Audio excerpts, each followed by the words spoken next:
ಬೆಳಗಂಜೆ ಕಟೀಲು ಹೆದ್ದಾರಿಯ ಕಾಫಿ ಕಾಡು ರಾಮನಗರ 2ನೇ ಅಡ್ಡರಸ್ತೆ ಬಳಿ ಆಟೋ ಡಿಕ್ಕಿಯಾಗಿ ಮಹಿಳೆ ಗಂಭೀರ ಗಾಯಗೊಂಡು ಆಸ್ಪತ್ರೆಗೆ ದಾಖಲಾಗಿದ್ದಾರೆ. ಗಾಯಗೊಂಡ ಮಹಿಳೆಯನ್ನ ಕಿನ್ನಿಗೋಳಿ ರಾಜರತ್ನಪುರ ನಿವಾಸಿ ಚೇತನ ಎಂದು ಗುರುತಿಸಲಾಗಿದೆ. ಗಾಯಾಳು ಮಹಿಳೆ ಚೇತನ ಕಿನ್ನಿಗೋಳಿ ಪರಿಸರದಲ್ಲಿ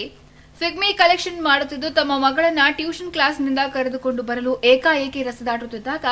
ಕಟೀಲು ಕಡೆಯಿಂದ ಕಿನ್ನಿಗೋಳಿ ಕಡೆಗೆ ಬರುತ್ತಿದ್ದ ಆಟೋ ಡಿಕ್ಕಿಯಾಗಿ ಪಲ್ಟಿಯಾಗಿ ಮಹಿಳೆ ಮೇಲೆ ಬಿದ್ದಿದ್ದು, ಮಹಿಳೆ ಆಟೋ ಅಡಿಗೆ ಬಿದ್ದು ಒದ್ದಾಡುತ್ತಿದ್ದಾಗ ಕೂಡಲೇ ಸ್ಥಳದಲ್ಲಿದ್ದ ಸಣ್ಣ ಹುಡುಗಿಯೊಬ್ಬಳು ತನ್ನ ಪ್ರಾಣವನ್ನ ಒತ್ತೆ ಇಟ್ಟು ಆಟೋ ರಿಕ್ಷಾವನ್ನ ಮೇಲೆತ್ತಿದ್ದು, ಬಳಿಕ ಆಟೋದಲ್ಲಿದ್ದ ಚಾಲಕ